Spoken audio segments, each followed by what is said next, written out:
वृक्षवं शान्ति पृथिवी शान्तिराप शान्तिरौषधय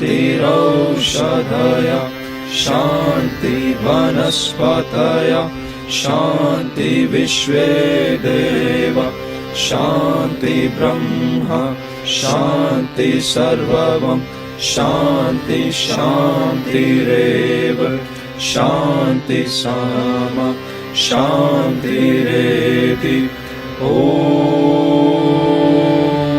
शान्ति शान्ति शान्ति.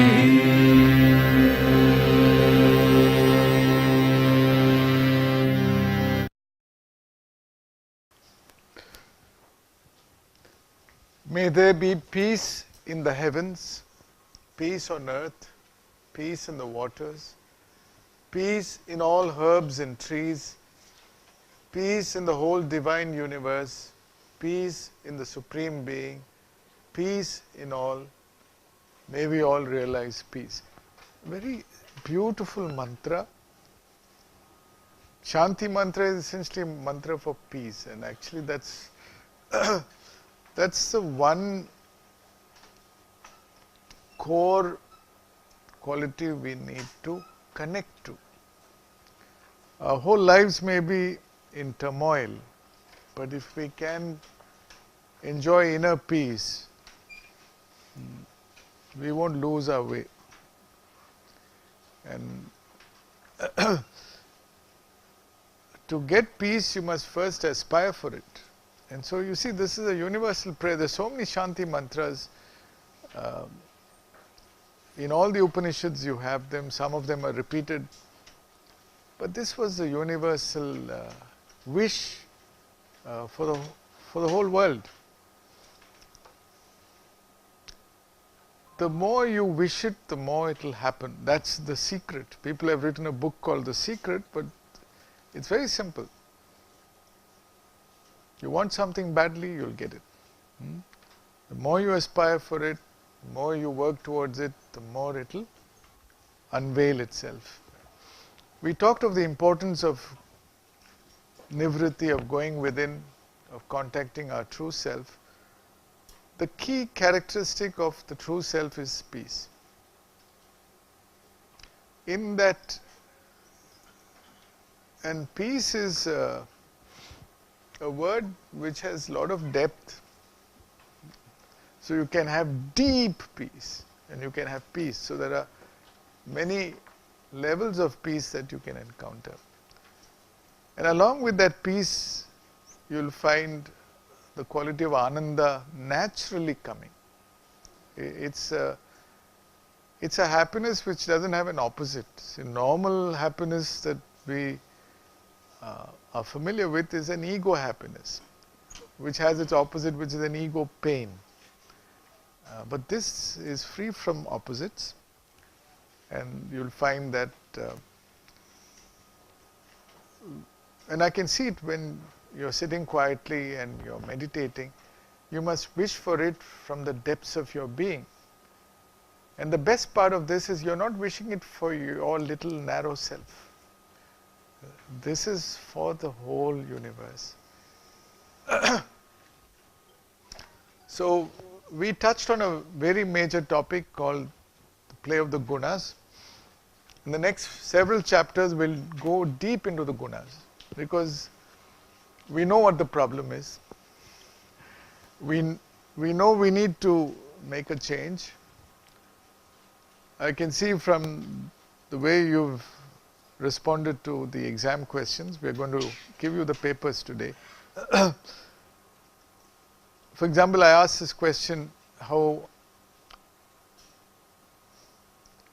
does this concept of sthita pratnya appeal to you? How badly do you want to become sthita pratnya? And I was happy to see that all of you know the concept. You've written very well. You've also said, someday I want to be there. You've also admitted it's not possible right now. But to be there someday, some aspects of it you have to experience now. There's no other way. And don't think by being there now you will be denied the pleasures of life. No. But you will be a little discriminate about your pleasures, and that's where the gunas come in. We look briefly at the three gunas. What's a key characteristic of sattva guna? Poise, harmony, patience. Actually, if you go through the verse in the Gita itself, it talks of two main qualities. One is illumination, which is related to discrimination, to right understanding. So if you want to check out, to discriminate and know the truth, truth comes from Sat. You need a bit of the Sattva guna. To even discriminate among the gunas, you need Sattva guna. If you have only Tamo guna, there's no way you can figure out. You're lost. So discrimination, luminosity, lucidity, clarity, this is one mark. And you'll find that in the realm of knowledge, and we are all knowledge workers in research, in education, even in technical learning, you need Sattva guna. To be a good scientist, you need to have that guna. To be a good researcher, you need it. But that's only one aspect. There's another key aspect. There are many scientists, many academics, many good students who have that part, but they lack the other part. Without that, the Sattva guna is not complete. That other part you will find if you go into the village, even uneducated women have it. Mothers have it. What is the other aspect of Sattva guna? Well, love, but I think the right word, and if you take the Gita verse, it says it's free from taint. It is a purity. Sometimes our knowledge seeking is impure. It's a rajasic seeking. It's not a sattvic seeking. So, purity takes you beyond your narrow self. Love takes you beyond your individual ego center. You kind of reach out for the well-being of all. And there's also a drive to clean up your own system. So we need all the three gunas, but we need them in their best form. And so you need this purification process to go on, and you'll find that human resource development is all about development and purification. Development per se is rajasic, but you need rajas. You can't bring any change without rajas. Rajas only brings change in order. Rajas has creativity in it. But uncontrolled rajas is dangerous. You're like a bull in a china shop, and you will be too self-centered. You will get into corruption. Tamas also is good. You need tamas. What's a good thing about tamas?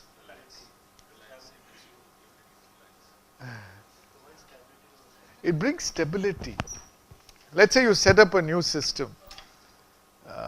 That's why you'll find that in many administrative setups, you need this revolutionary guy to bring in changes.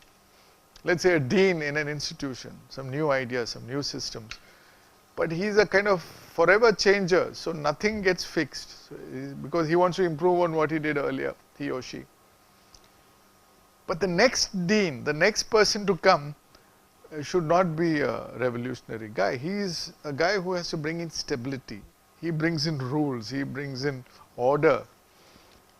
But the sad part of it, he becomes dogmatic, and that's you become clerical, become bureaucratic. You say, no, somebody said this rule, you can't question it, you can't change it. But you need tamas. It's like when you're going in a car, it's nice to cruise, but it's nice to accelerate also. So rajas is like pressing the accelerator. You kind of take off. But that's dangerous. So sometimes you need to slow down. The only way you can slow down is pressing the brakes. And that's what tamas does, and it naturally slows you down. Your body gets tired. You get, so you need that rest. So, but you also need to know when you need to press the accelerator and when you need to press the brake and have a balance between the two. That's where sattva guna comes in. So, sattva should be ideally your boss. Sadly, it is not. But in purification, our aim is to increase sattva guna, but there's a limit to which you can increase. How much that is, we'll figure out soon. So, your next assignment, a big one, spread over the next several sessions, is to assess your own guna composition. Okay? And we'll help you do that using the verses of the Gita.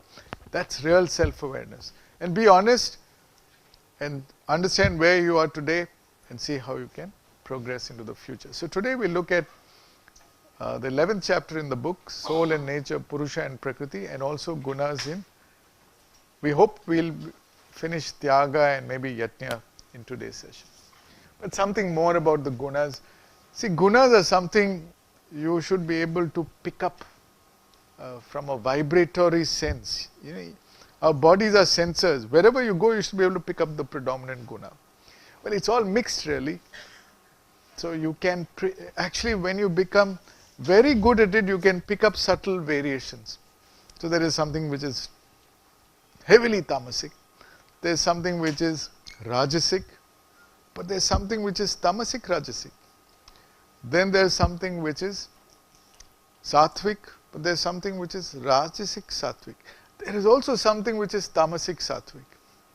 So you will be able to pick up these flavors everywhere. Everything is the play of the gunas. So I am just giving you some indicators. For example, places. You can immediately sense it.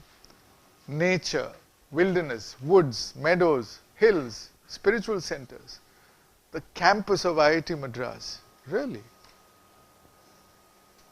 That ashram-like ambience when students are quiet and you can hear the crickets and the birds early morning.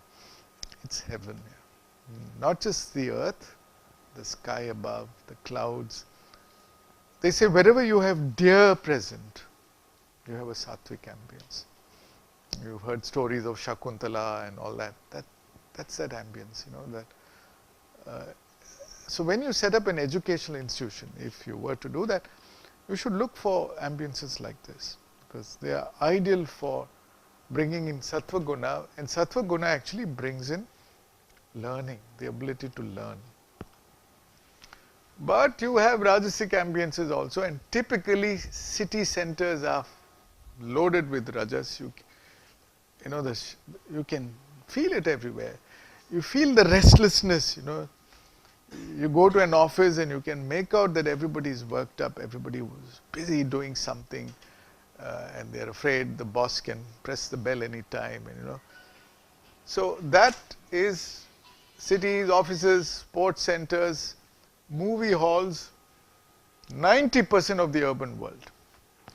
And tamasic places are, you know, where you have pubs, bars, brothels, jails, cemeteries. You find out where your hostels are. It depends. You understand? It's also possible that the general hostel ambience is somewhere rajasic, tamasic, but your room is sattvic. You understand what I'm saying? That's what I urge you all to do. So that there are some rooms where you feel peace the moment you enter that space, you feel brightness, you feel uplifted. Make your room like that. It's kind of a temple where people love to come naturally, just to sit for some time. There's some rooms you should never enter. Whatever energy you have will get drained off and all the light will go and you're entering into a black hole. And there are some rooms, you know, where you have a spirit of restlessness, which you can visit. See, all these you can visit, but don't stay anywhere permanently except in places like this. Time is also given. That's where meditation also is best done early morning. They say Brahma Muhurtam, best time to do it.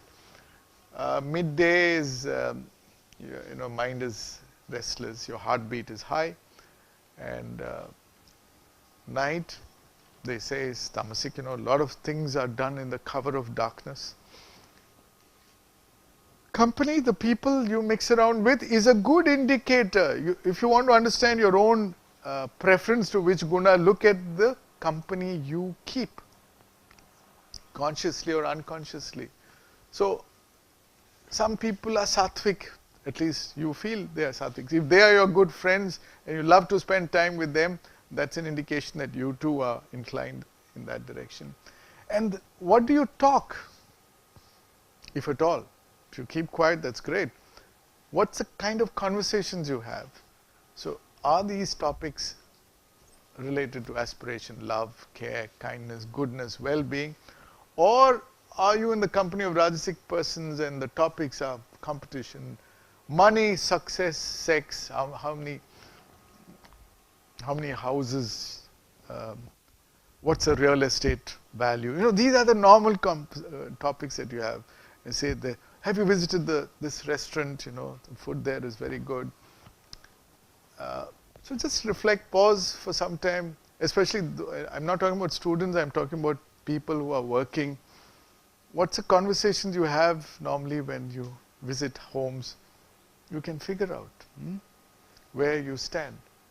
And then, of course, often this is a favorite kitty party topic, gossip and alcohol, crime. So, quite self-evident, but we normally are so lost in the world, we don't realize where we are. We just step back. And then suddenly you say, my God, that's true. I'm in the company of people who are not going to take me in the path of the yoga of the Gita. They're actually going to push me in this direction. You'll find, honestly, tell me, don't you think most of our company is in this? Well, that's also a reflection of the current state of human civilization in whichever part of the world you're right now. It's true.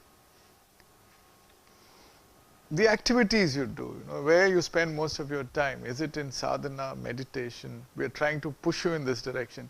Doing service, prayer, learning, yoga, etc. Or is it restless addiction to work? Restless addiction to work. It's kind of worshipped in institutions like this. If you see a faculty member not spending time with the family but rushing to the office, and I don't know what he or she does there, but rarely comes out, and then Saturday, Sunday, you're a workaholic, it's treated with a lot of respect here, especially if you produce some output. But that's not necessarily a sattvic thing to do. That's actually rajasic, and such people have a big difficulty on retirement. When and when your spouse has to face you at home, then you'll know. All of us will know, where you need to be. So we need to prepare ourselves for life. We need to find balance. We need to enjoy life and do the appropriate thing at the appropriate time.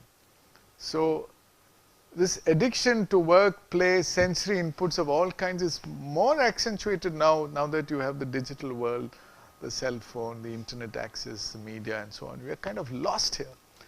And this has its flip side, tamasic, when you have depravity, perversion, excess of any kind. Even when you eat much more than what you need to eat, it's tamas. Overindulgence in anything is tamas. So you know where you are. And slowly migrate towards this. Even the type of music you listen to, you like to listen to. Classical music anywhere in the world. Western, Carnatic, Hindustani, doesn't matter. Instrumental, bhajans, mantras, they are all classically sattvic. And actually, it's wonderful to start your day with that. You get a good music system. Play music, try to understand the ragas, try to distinguish where the swara is present and where it's not present. That itself is a great art. This is also okay. I mean, this is, very popular country music, folk, light music. Light music is very popular. Patriotic songs. But even the light music will contain some element of classical music. The raga will be there. And this is the other extreme, In Sarang, you can see that. One of those rock shows, we accidentally happened to be there, and after a point, it was so loud and there was no melody, it was all noise. But everybody loved it. I don't know, the young kids, Professor Anand, our director, used to say, if only those students gave 1/10 of that energy paying attention in class, IIT would be a wonderful place. There people are jumping up and down in that well. It's kind of contagious, nobody knows what everybody is doing, and somehow you land up back in your hostel room, but you would have lost your cell phone and your wallet, and doesn't matter, It's like losing your mind. That's possible, but luckily that happens once a year only. But for many people, this is, especially this addiction to earphones, I find is very dangerous even for your health. And when you walk on the road with this, you don't know who's going to hit what. This is not good. Loudness in music is not good. I don't know what you listen to, but whatever it is. And the other thing is you're missing the sound of the birds. In walking meditation, you're not supposed to do this. Extrospective awareness demands that you enjoy nature. This is too artificial. This has its place, but it looks like it's a permanent place here for many people. It's not healthy. And the volume. Even religion. And by the way, all religions are the same. You'll find all people are the same. It's just three actors playing out everywhere. Tamas, Rajas and Sattva. So, if your religion, what you believe in firmly, promotes universal values, oneness, love beyond boundaries, that's sattvic. If on the other hand, it's a focus on separation, on holier than thou, on treating the other person not only not divine, but the messenger of the devil or whatever, then you're in difficult terrain. And when you work on the otherness part, and you whip up anger, fear, hatred, that's rajasic. And it's there in every religion, you would have noticed. And the extreme part of that is tamas, where you have mindless dogmatism. That means no discrimination. It's said so in the holy book, and so be it. And all other books should be burnt. Fundamentalism, violence, terrorism. You'll find that this is there. And what happens is, when you have an extreme of this in one religion, it whips up the extreme of that in the other religions, because then it becomes defense and fighting. But we lose this. And by the way, there is something beyond all this. Traigunatita, beyond the three gunas, which is something we'll see later. But the entry to that is ideally through sattva. The next topic I would like you to read, it's in the book. I want to show you a slide which I showed in the self-awareness course. These are the typical emotions we all go through. Okay? At the lower end of the spectrum, we have tamas. Apathy is when something terrible happens and you just want to lock yourself up in the room. Being apathetic means being completely wanting to be cut off from everything and everybody else. Even well-wishers, you don't want to see anybody's face. Sometimes it happens when we get a few U grades, cups in your course. You don't want to you don't want to see anybody unless that fellow also has got a U grade. Then then he is a good friend. And but S grade fellows, you don't want to see them at all. So you get into grief, and fear is also a sign of tamas, but fear is better than grief and apathy because you have the energy to run away, flight or fight. But this is a dark world, nether world. All of us enter into this world now and then, but the tragedy is when people kind of spend most of their time here. They need help. You can get into depression. Rajas is when you've got the energy, you have lust, you have desire, you want something badly, you'll run after it, and if you get it, you feel very proud, arrogant, successful. If you don't get what you want, you get what you don't want, and others get and you don't get, then you get into anger, and the whole chain will unfold and you can get into your ruin. Well, this is Rajas. For many of us, life is here. We saw from our preferences of the kind of company we want, the music we listen to, the kind of religion we practice, the places we visit, we know where we are. So if we are here, it's a horrible life. This is a life, wise people say, full of suffering, dukkha. And this is also associated with deep non-awareness or non-awareness. We kind of oscillate between this and this. Both are bad. I mean, compared to our potential, this is a terrible way to live life. But if you can cross this threshold and kind of move into, first, the courageousness to accept life as it is, the reality as you are. I am this. It's true. These are my preferences, but I don't want to be there. I also accept that many members in my close family are also stuck there. My parents, my spouse, my children. But I want them all to experience well-being. Most of us are stuck here because we don't know anything better. We have no exposure. So it's not anybody's fault. So to get exposed and to give others exposure is a wonderful thing to do. So accepting people and ourselves just the way we are, having the courage to accept and the courage to make the shift. That's difficult. That means I'm not going to get stuck here. I'm going to move out of this. And that's a huge shift. Then you enter, then you suddenly find that you're getting help. You have divine help. And you start trusting your Antaratman. And you find that it's actually easy to come out. It's like finding the escape velocity to come out of the gravitational field. And this becomes an unconditional trust, an unconditional love, and natural compassion. And beyond all that, you find this peace in the background. Sometimes it's in the foreground, and that's the best state you needed to be in. You're never lonely. You experience solitude because you always want to be in that meditative state. So this is the beginning of sattva. When you enter here, you've gone beyond the 3 gunas. But to do this, you need the light of awareness. And to reach these states, you have to be at the 10th stage plus of the meditation that we are learning. You're permanently switched on, awake. You can't be fooled. You know exactly what's going on inside you and outside you. And you have a willpower that is aligned with your understanding. It's not that you understand but you still fall back here. Occasionally you will slip.